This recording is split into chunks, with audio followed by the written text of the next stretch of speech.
Welcome to our first ever live streaming of the eCW podcast. We're thrilled you guys can join us here this morning.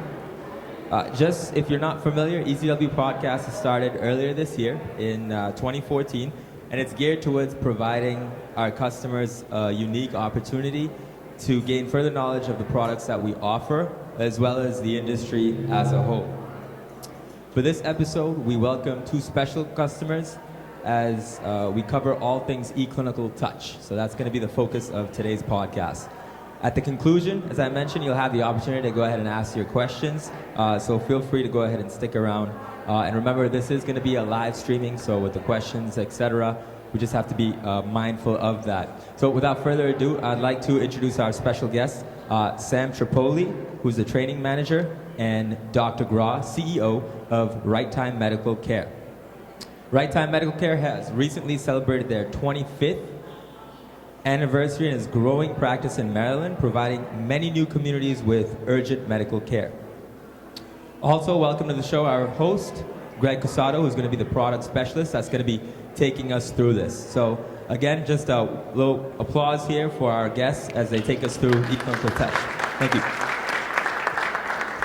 Well, thank you very much, Shankar, for that great introduction. As you said, we're here to discuss eClinicalTouch with Righttime Medical Care. So gentlemen, thank you for joining us, and we just want to jump right into this. We'll have time for some questions towards the end. So gentlemen, first off, question I want to ask, why don't you tell me a little bit more about Righttime Medical Care? Well, I'm a pediatrician by training, and we began doing pediatrics back in 1972 in Maryland, and we grew the business to the extent that we recognized there was a need for after-hours care in 1989. So 25 years ago, we began a business called Nighttime Pediatrics. That evolved in 1998 to being Nighttime Pediatrics and Adult Care too. And as we evolved the hours, we were open during the daytime and on the weekends, on the holidays, and so it was sort of funny. People would say Sunday morning, I'm going over to nighttime. So 3 years ago, we changed the name to Righttime Medical Care. That business is open from 7 a.m. to 12 midnight, 365 days a year. We have 13 locations and take care of more than 250,000 patients a year. That is a great response. How many providers do you have working with Righttime currently? 85 providers coming and going. And you've all heard the expression, herding cats, right? That's exactly what it's all about, right? Every morning we wake up to decide which cat is not feeling good, right? And we have to make sure that they're all feeling as good as they possibly can. Fantastic, fantastic. So could you tell us a little bit more about the demographics of the patients that you typically would see? Well, we take them care from birth. We just saw a lady that was 105 years old, and the youngest was 2 hours, and a 2-hour-old baby, and that was a couple months ago. So we take care of people from every economic demographic. We're in 5 counties in the state of Maryland, growing, and we take care of people, as I was asked one time, do you take care of people with every insurance? And I said, we do. And they say, do you take care of people without insurance? And I say, we do. And the person asking me the question said, well, why would you do that? No other doctors do that. And the way we look at it is we're there to serve the patients, and as long as we're able to pay our bills, we're able to take care of people, whether they can pay or not. Excellent, excellent, excellent. Well, I've already talked to you guys beforehand about this, but I want to get into the eClinicalTouch side of things. Now, you guys had a very interesting implementation of eClinicalTouch. Do you want to elaborate a little bit more about your deployment? Sure. We deployed eClinicalTouch first in a brand new location with all new staff that had never used eClinicalWorks before. So they opened their doors on the first day after receiving some initial training about the week before, and then we hit the ground running with them after that. That was when we had, I think, 11 locations at that time. Shortly after that, we decided we were going to become very aggressive with our timeline. I think it's important to note that we do not use the desktop application of the software whatsoever for patient care. We only use the desktop version for check-in, check-out, and the billing back office functions. So all clinical staff and providers solely use the iPad app. But back to your question, we implemented with the remaining 10 sites in about 6 weeks.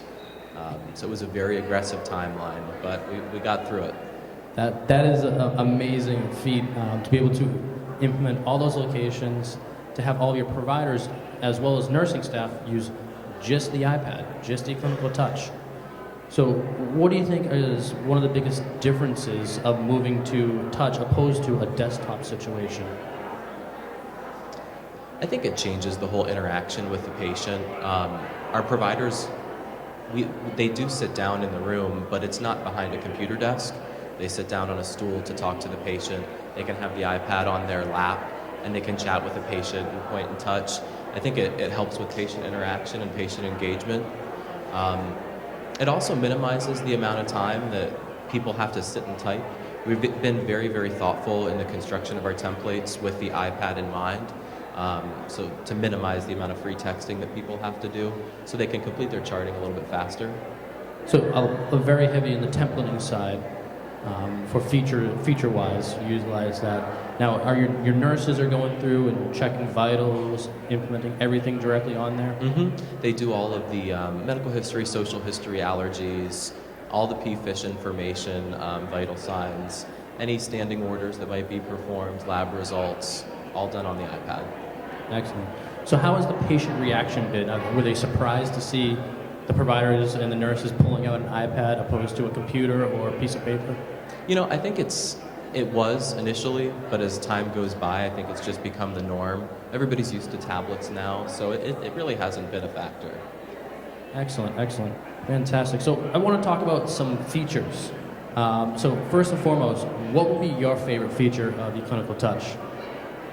I really love that you can take pictures utilizing the iPad, put them right into patient documents. You can ink them up right there in real time.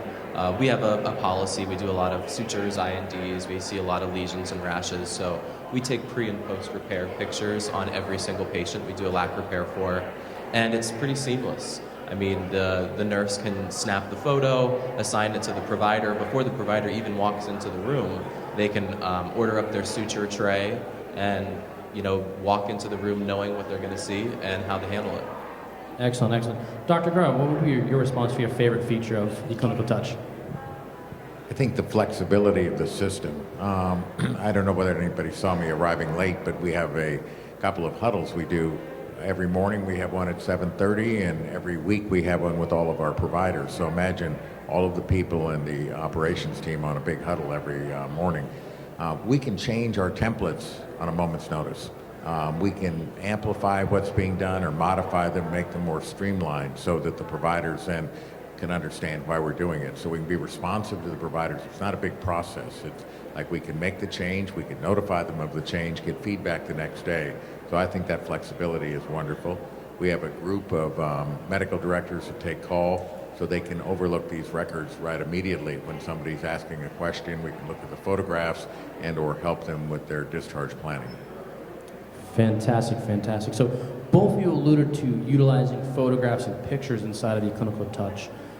Did you get a chance to see the new ability to actually place a photo inside of the progress note inside of Touch now? Yes, we're very excited about that. I'm extremely excited myself. I think it's one of the newer features that's going to help so many practices. So other features I'd like to kind of bring up is just, in general, patient care. So the bedside manner of the providers, do you think that's really increased greatly due to Touch? I think so. I think one of the issues that we've always confronted is having the provider engage with the patient.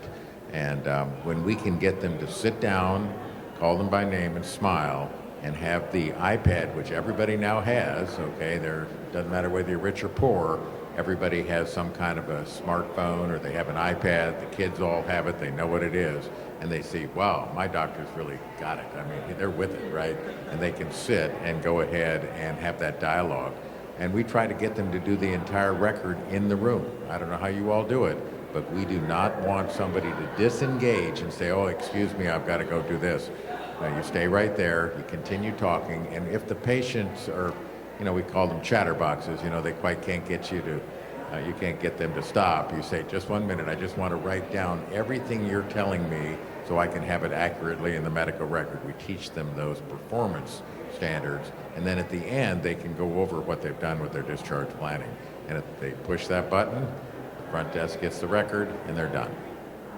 Excellent, excellent. So, I want to ask maybe two more questions to our guests today, then we'll open it up to questions. So the other question I want to ask is about training. How fast did your providers, as well as nursing staff, pick up on the use of eClinicalTouch? Well, our timeline made it such that we didn't necessarily get to provide the level of training that we initially wanted to, so we invested more time in on-site support and just hands-on, on-the-job training. But typically, in about 8 hours of classroom training and after one shift with hands-on practice, people pick it up. In my opinion, the iPad application is far easier to learn than the desktop version. It's very intuitive, it's very user-friendly. It takes a little bit to pick up on some of the nuanced type things, but it is much easier. Excellent, excellent. Well, what I'd like to do now is open this up to questions. Shankar, would you like to see if there's any questions from the crowd? Yeah, sure. So, all right, here we go. Do you use Dragon or Scribe with it? Not currently, but it's something that we're looking into. Yes. Since if somebody has a local server versus hosted, how does the touch work? Do you need to be in the local network if you're in the local server, or you can go outside the network and use the touch also? So, majority of our clients that utilize eClinicalTouch, we typically would host their server, but we do have the ability to allow the usage of eClinicalTouch if you host your own server. So we can take advantage of that. So either implementation path can be utilized with touch. Do they need to be inside the network, or they can go outside from home or any other place they can use the touch? As long as it's set up appropriate with the right VPN connections, they can use it from home or outside the network. Do you guys currently have providers utilizing it outside your network? Yes. In fact, we just kind of opened the gates not that long ago and let providers bring their personal iPads in, and we put the application on it so that if they needed to tidy up any charting at home, or we really strongly believe in following up with our patients afterwards. So if anybody is sent to the emergency room or something like that, providers call 24 hours later, ask how they're doing, and they utilize the iPad to get that contact information, document the telephone encounter, so on and so forth. Any other? Oh, all right. Sure. I'll take this one. What did you use primarily before you changed over to the iPad? We were 100% paper practice. So Are you we went serious? right from paper to the iPad. Okay, because we have tablets and laptops, and then we do have the desktops. So obviously you had a big transition in that. And what's interesting is over the last year, we've had some new providers come on that had experience with eCW, the desktop version, and they pick up on the iPad app almost instantly. I mean, everything's the same. So if you have that basic knowledge of the desktop application, adopting the iPad's very easy. Thank you. Well, excellent. And thank you so much, Shankar, for assisting with the questions. And once again, I just want to say thank you to Righttime Medical Care, Sam Tripoli, as well as Dr. Graw. I think it's a really great insight to how they got a chance to utilize eClinicalTouch and implement it. So thank you guys for joining us today. Thanks for having us. Great. Bye-bye. This broadcast and its contents are the sole property of eClinicalWorks and are protected by federal law and international treaties. You are strictly prohibited from making a copy of, modification of, or form of rebroadcasting or re-encoding this broadcast without prior written permission from eClinicalWorks Public Relations, except as may be permitted by law. This broadcast is provided for informational purposes only. It is intended as a personal, non-commercial use. Product specifications are subject to change without notice. Please contact eClinicalWorks Public Relations with any questions. eClinicalWorks V10 EHR is ONC HIT 2014 edition certified as a complete EHR. eClinicalWorks V10 CC 2014 955447-1.